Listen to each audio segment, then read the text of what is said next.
Power up. Get over here!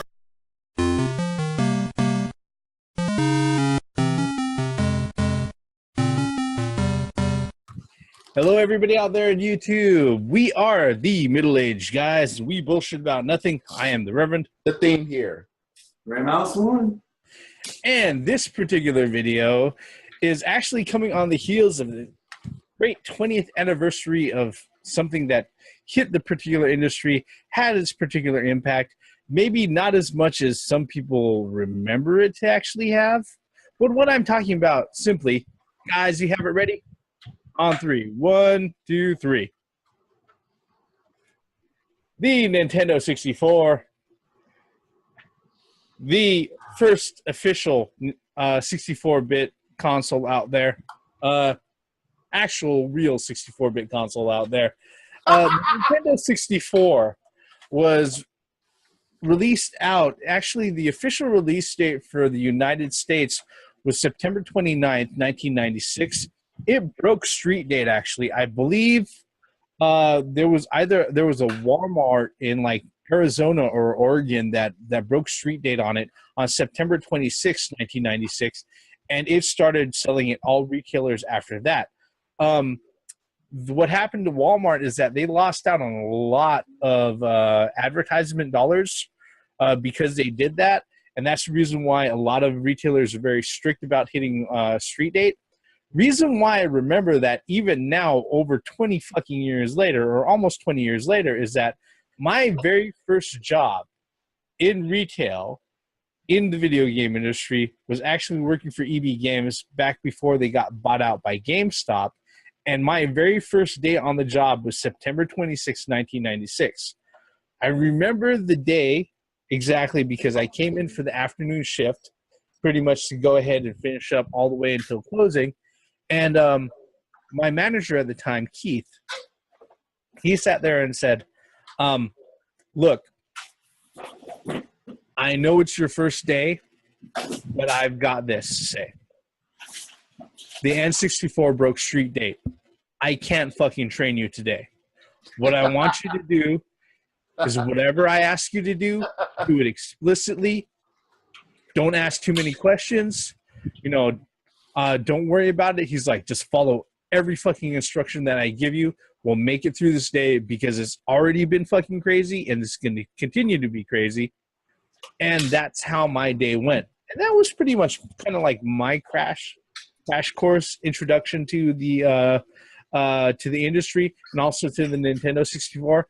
The funny thing about this particular system, I'm going to go ahead and I'm going to spout off a few facts about it before I go out of my way and actually open up the floor. The system was actually the very first system with an analog controller packed in the box. Okay. We've said multiple times that Nintendo is very much responsible for a lot of the innovations that you see at home console play.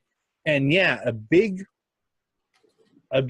contribution was that particular analog stick right there. Okay.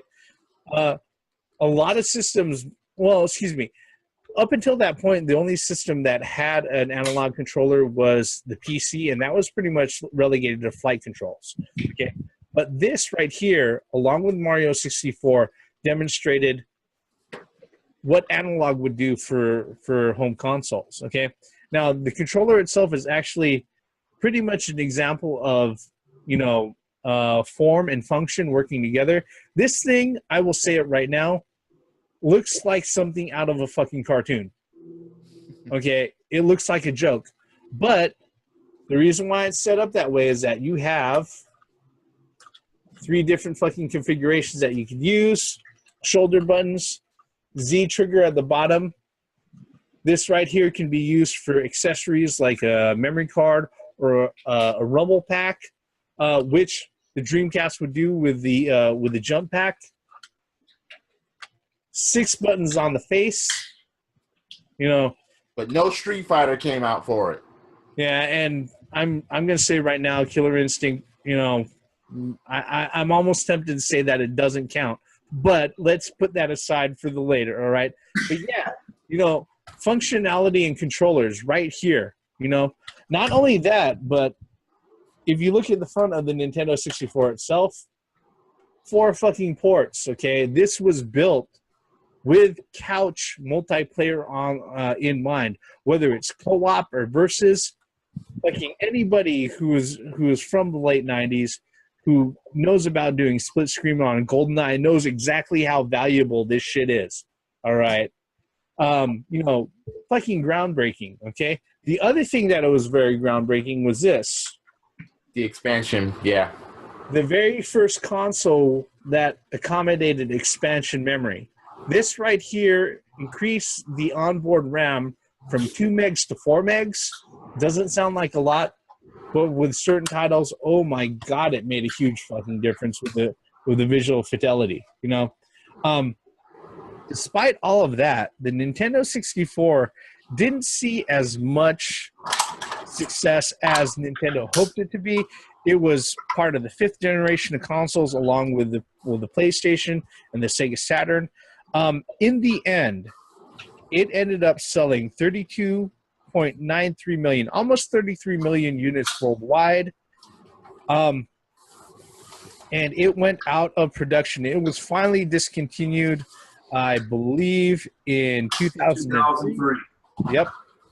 It had its 4-year run, which is really kind of short for Nintendo consoles, but it came out, it went, and even though it wasn't the huge success that Nintendo hoped it to be, it still has a very, very special place in the video game industry. Don't forget Before I monopolize, what's up? Oh, yeah, that never came here.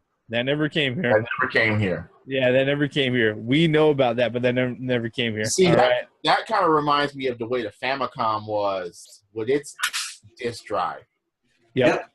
And Nintendo was going to bring that back, but they didn't cut. That didn't come here, just like the Famicom one didn't come here. NES. Well, you know, the thing about the 64, the thing about the 64 DD was that it only released like 13 titles over in Japan. The same as the 64.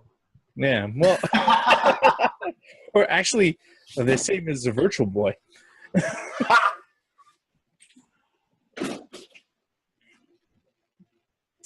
But back on topic, guys. Before I monopolize any more time, what are your memories and about the Nintendo 64?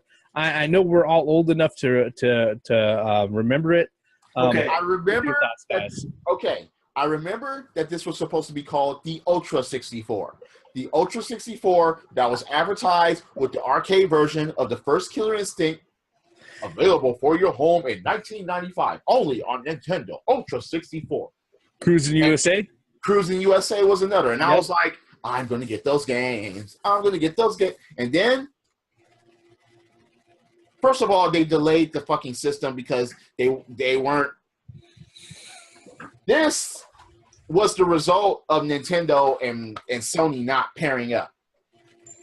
Yep, pretty much.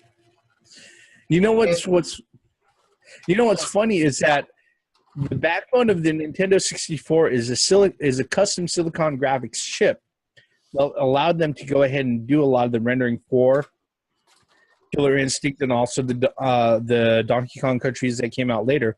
But you know what was funny about that was that before Silicon Graphics marketed out their proprietary chip and their hardware to Nintendo, they actually approached Sega at one time as far as asking them, hey, look, we've got something that we think would be really cool for video games.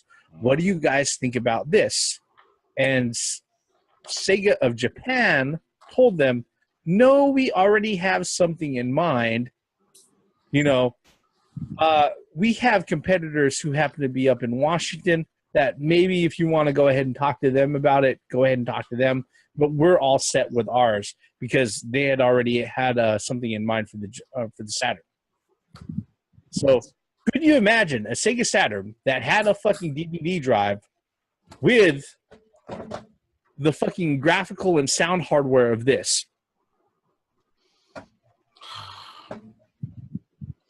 Games is what matters here. And the thing about it is, with this system here, it was cartridge based, as you all may know by now. That's what pretty much damaged it from the get-go. Many people were moving from cartridge to the CD age. And cartridges were more expensive. Therefore, this was more expensive and complicated to develop for. So most developers went the cheaper route, which was the PlayStation and or the Saturn at that time. Yeah. Yes, the couch co-op, great. There are certain games that I played for it, and I had great times with it. But I'm still upset. I haven't gotten over the fact that Killer Instinct 1 was supposed to be this thing. It was supposed to be the Ultra fucking 64, and that never fucking happened. And Cruising USA was mediocre compared to the arcade game. Yep. The arcade game, first of all, they fucked up on the music, and I'm like, wait a second, wow, how did that happen? Well, you know, the arcade systems were CD-based systems. Understood. And that's where this thing really, really messed up at. And they lost a lot of third-party publishers. A lot of them. They jumped on PlayStation. And if this would have had the third-party support, PlayStation wouldn't have nearly got the success that it got. Imagine it. I mean, think about what Super Nintendo and Nintendo had as far as third-party. And they left this. Konami left this. Capcom left this. You know, those are two strong ones right there. And it was like, fuck, man. Okay, Final Fantasies didn't go on this thing. Not the ones that everybody wanted. Yeah, Square left them, like, really quick. Square tracked me away. Capcom, as far as I know, Resident Evil 2. And Mega Man Legends 64. Yeah, and Mega Man Legends 64 are the only two Capcom games that went on this thing. Yep. Think about the success that Capcom had on the Super Nintendo. And they were going to branch out to this and make this the arcade system that the Saturn was. But it didn't happen. And even though I had some fun times on this thing, and I still own it, no, fuck, I hated GoldenEye. I hated the Golden Gun. I get shot in toes and I die. I hate that shit. I like Perfect Dark, but I hated fucking GoldenEye. Grandma, right. What are your thoughts on this? Yeah, go ahead. What are your thoughts on this? Nintendo 64. Well, my thoughts are this. I was not in the United States at the time of launch. I was actually in Japan. So neither was I. I got the system. My 64 is a Japanese version. I never got around to owning an American version. Oh, so you only got 4 games for yours. No, I got some. Yeah, 4 or some. Actually, one kind of funny memory that I had was there's a place called SS Sam's, which represents single sailors and Marines. And the 64 was just came out, and this was the place to be, during the week when you're not going to other cities and all. And I remember they had a whole bunch of these sitting at the place on, TVs. And thing, because we got in a conversation with one of our homeboys on the ship, and he said, the Nintendo 64 and whatnot. And then so Theme stacked a Nintendo 64 and a PlayStation on top of each other. And what'd you call it? Oh God, I was vaguely remembering this until you started explaining. Oh Lord, no, because at first it was PlayStations. I put 2 PlayStations on top of each other. I was like, "You want PS2? There's PS2." And then I stacked this on top of the PS2, both the PS2. I stacked this on top of both PlayStations, and I called it the Nintendo 67.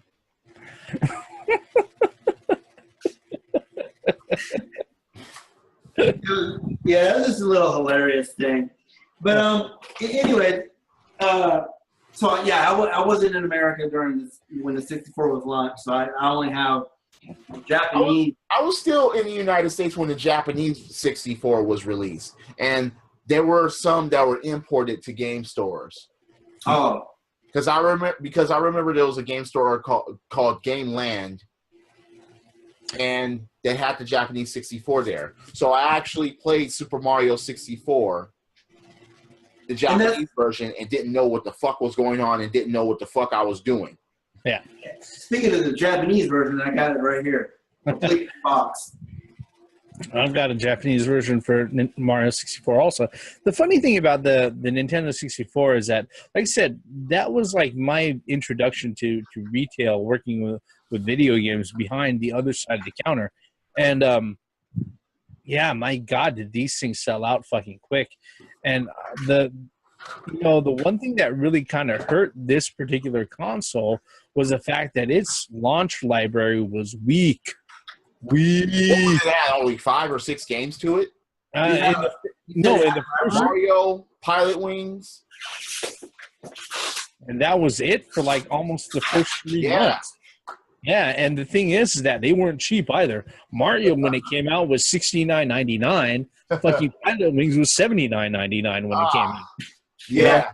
I remember a lot of people going out of their way and buying the system at launch, getting sick of it within a month, and then instead of going out of their way to going over to Gameland to go ahead and trade it in for money, sitting outside on the bench in the middle of the mall in front of fucking EB where I worked at with a sign. I have a Nintendo 64 and it in the box. Okay, it came out. It retailed for $249.99. Okay, and they would sit there and they would have a sign, Nintendo 64 right here with one controller and a game, $500. And that person, I shit you not, would maybe be sitting out there for 2 hours max.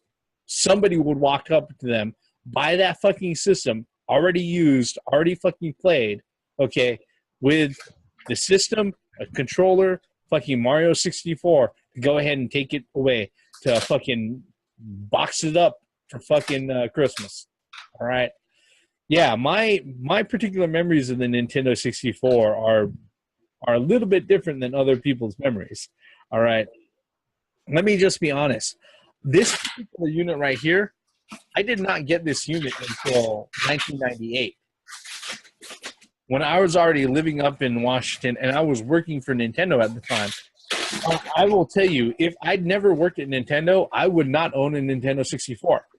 Because one of the things that they used to compensate temps who came in to go ahead and work in the call center was that, hey, you're going to work for us as a perk. Not only are you going to sit there and you're going to be making a biweekly hourly pay and everything else, but we're going to give you one of our systems, and then you have access to the Nintendo store.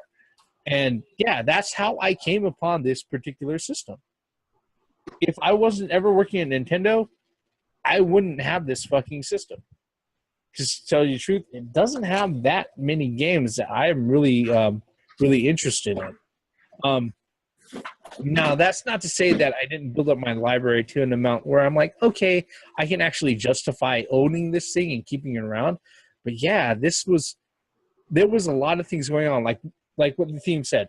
A lot of people jumped off of Nintendo and went to Sony.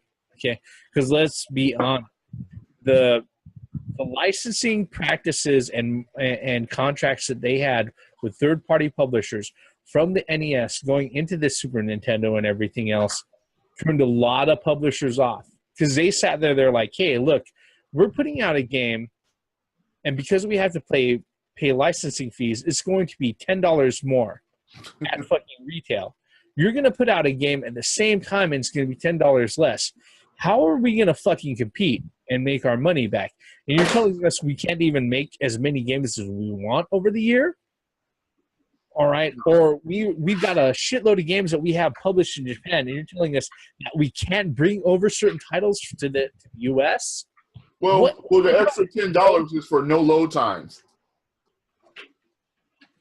That was part of the script as far as what we had to sit there and tell people as far as reasons to buy a Nintendo 64 over a Dreamcast and a PlayStation. It was no load times. But, yeah, so this right here, this big black box, it not only symbolizes, a lot of things that Nintendo directly contributed to the industry, but it also symbolizes a huge downfall in their market command and their market share. This is where the decline actually started for their consoles. For Nintendo, yes. For the third party, absolutely. Yes. That's when third party got up and vacated. Yeah. They left in droves, is what happened. No. But that's not to say that there aren't games on the system that we don't that we enjoy, because just like with any system out there, look, if you've watched enough of our videos, we've stressed time and time again, it's not about the systems. I don't fucking play systems, all right? I play games. Yes. The team doesn't play systems, he plays games. Gray Mouse doesn't play systems, he plays games, all right? Whether we play with ourselves or other people, all right, we play games, okay? And the thing about it is that there were enough games that came out on the Nintendo 64 that we definitely liked, we definitely enjoyed, and we definitely spent time with. Otherwise, this thing would not have a spot on my shelf. It would not have a spot on my entertainment center.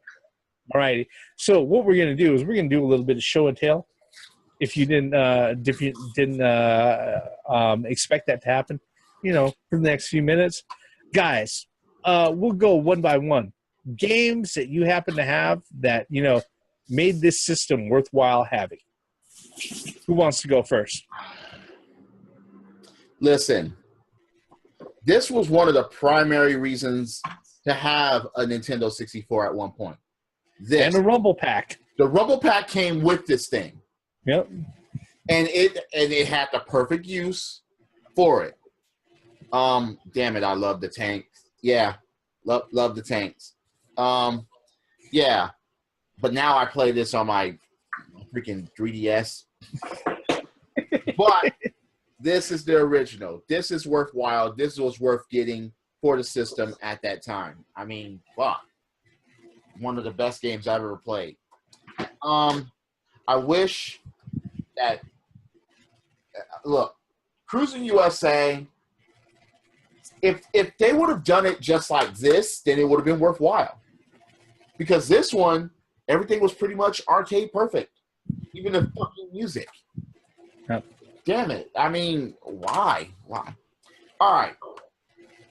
This one, I used to play all the fucking time.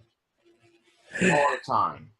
Before EA had a monopoly on fucking all major fucking team sports and shit like that.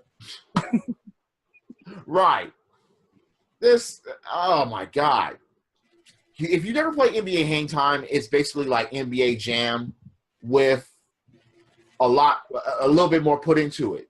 I mean, you had tricks, you had spinning, you had double dunks, and everything about this game functioned pretty well, especially the control with the analog stick.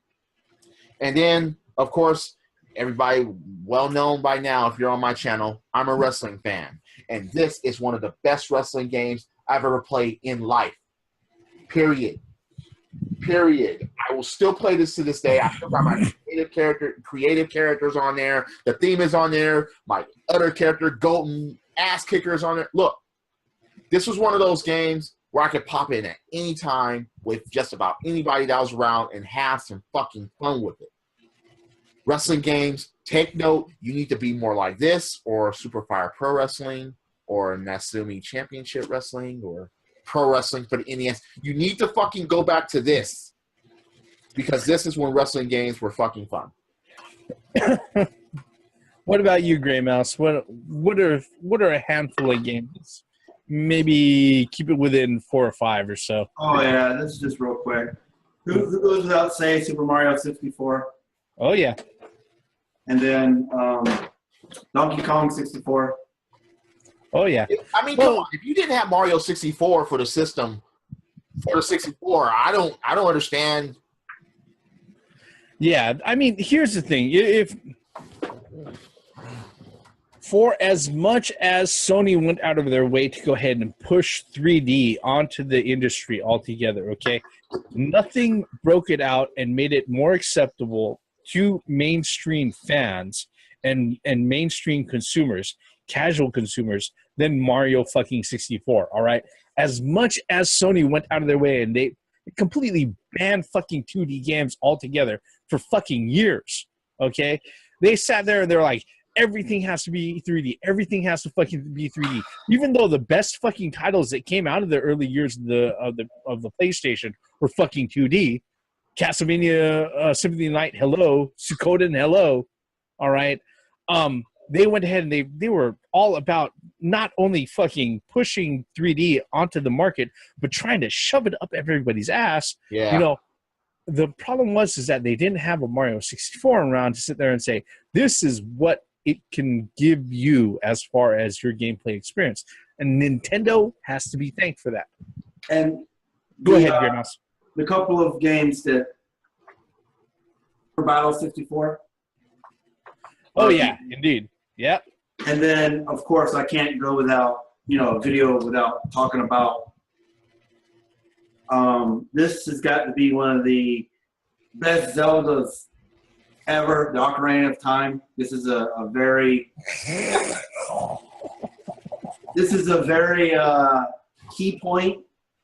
Ocarina of Time, the Zelda timeline has officially been done, and this is like one of the key cornerstone of that timeline. Yep. And then also Died in Zelda 2. Yep. Also, Majora's Mask. I don't have that. I don't know what happened to my copy. But these are some of the best games that were on the 64. And before I move on, one particular franchise was not even on the 64, which is kind of crazy. From Nintendo? From Nintendo, it's called Metroid. There was never a Metroid 64. I don't think it could have worked. You know what's funny is that part of my history with the Nintendo 64 was the fact that I worked at Nintendo, and that's the only reason why I've got a Nintendo 64. I actually received a call from a guy saying that he had designs for a Metroid for Nintendo 64 and all that sort of things. Okay. Now, the problem with that is that you can't sit there and accept anything like that over the phone because as a representative of the company, it can be considered legally binding, and that'll put you in a lot of deep shit. Go ahead and say okay to all that. And I had to sit there and run down the script with him on that. And, the thing about it was that it didn't help that I believe back in this old Nintendo Power issue, they had like tech demo screens where they showed like a Chozo statue, what it would look like if it was rendered out for use on the Nintendo 64. Mm-hmm. And that fueled a lot of that, Unfortunately, they never got around to that. They wouldn't actually get around to that back until the GameCube, which is something altogether, It's really disheartening that most of Nintendo's major powerhouses had a game on there. Castlevania, Zelda, Mario, and I was like, no Metroid? But that's not to say that there wasn't good games on it, because even as critical as I am for this system, there was quite a few good games on it, at least enough to go ahead and validate me having it in the system. Like one game off the top of my head that's goes under everybody's radar is Windows. Okay, this did cover shooting before a lot of the modern cover shooting games out there. Okay. Before Gears of War, this did cover shooting, okay, from fucking Koei, who is now part of Tecmo, all right? Great game if you have to pick it up. Part 2 is on the PS2 and also the Xbox, if you find that, all right? Another great game that's out there that doesn't get a lot of credit, and you've heard about it on this fucking channel, Mischief Makers. Buy Treasure, okay? completely out of the way and completely Japanese. But once you get into actually playing it, you know, this is one of those games you can't get away with describing it to people. You have to let them play it. You gotta play it. You cannot describe that game. Look, you shake things as you're. That is your attack. Yep. Shake. Oh my God. I didn't think it was that big of a deal until I got to like the third stage, and then all of a sudden she was grabbing things on the stage and shaking the whole fucking stage. I was like, oh. Shake. Continuing on, you know, great games that are on the system. This guy, when has he had a bad game? Yeah, he's never been in a bad game. And Kirby, what's this? The Crystal Shards is not, you know, it's not an exception to that. You know, he's never been in a bad game. And this is a great translation into 3D. Not as graceful as Mario 64, but still a very, very solid game. Okay. Now, another game that a lot of people kind of sleep on is this particular game right here, Hybrid Heaven by Konami, before they turned into spineless fucking slugs. Okay, leaving slime trails all over the place. And this also makes use of that memory pack. Okay. I can describe it as this.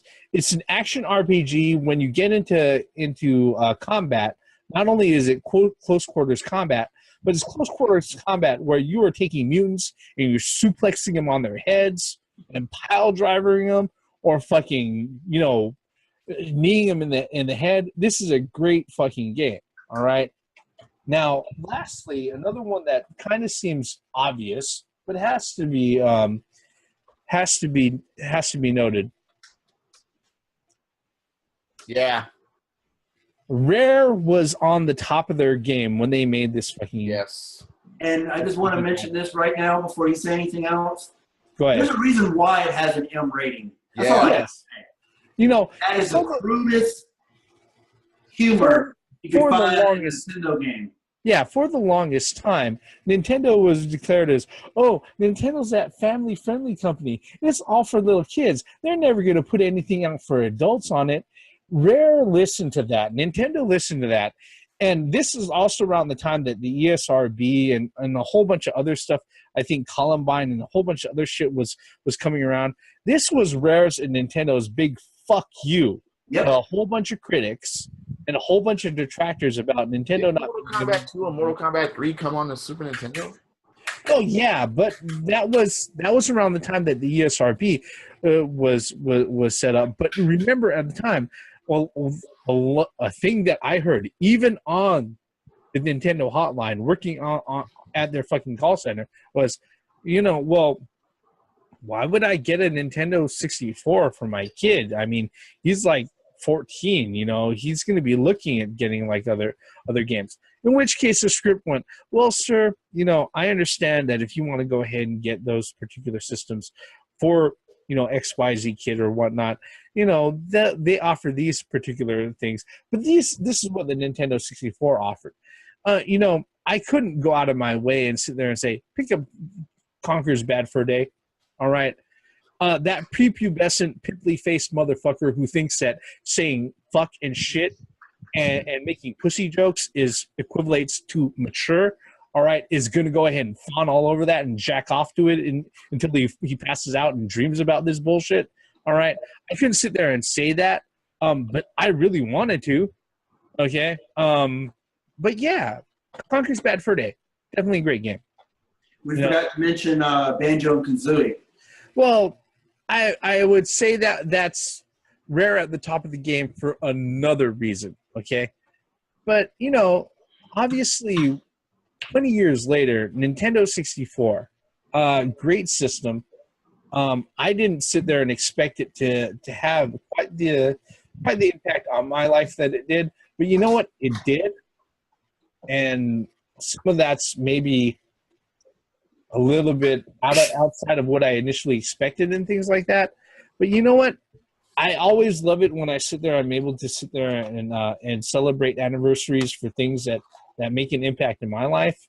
And this right here, whether or not I was a fan or not, was a part of my life. You know? You know, with that,